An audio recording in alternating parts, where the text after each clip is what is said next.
देखिए, प्रतीकात्मक केदारनाथ नहीं बन सकता है।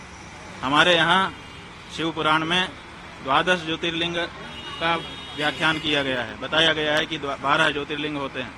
12 ज्योतिर्लिंगों के जहाँ नाम बताए गए हैं वहीं पर उनका पता भी बता दिया गया है।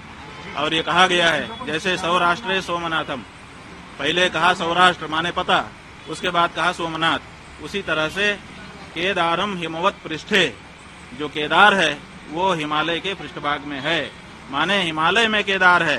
तो आप दिल्ली में कहाँ से ला के रख दोगे केदार को?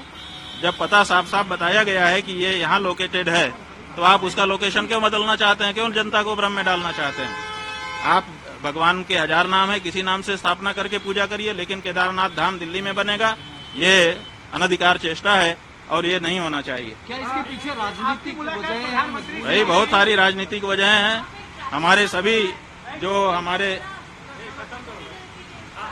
हमारे धर्म स्थान हैं वहाँ पर राजनीति वाले प्रवेश कर रहे हैं, और अब हमारे धर्म स्थान में जहाँ प्रवेश करने में दिक्कत हो रही है, आप केदारनाथ में देखिए 228 किलो सोने का घोटाला हो गया। आप पत्रकार लोग क्यों नहीं उठाते हो?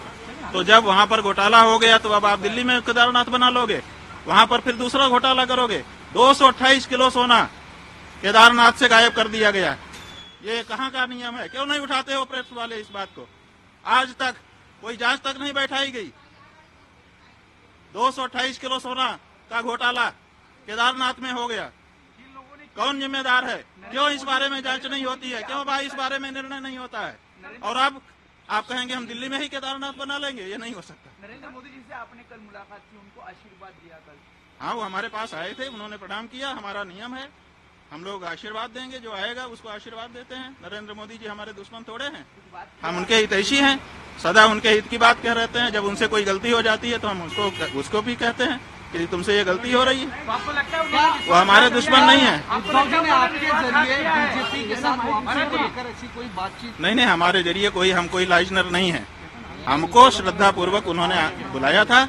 हम, जैसा कि हमारा नियम है, श्रद्धा से बुलाने पर जाते हैं। हम आए, उन्होंने पादुका पूजन किया और अपनी जो उनकी अपनी बातें थी वो भी हमारे सामने रखी, हमने उनको सुन लिया।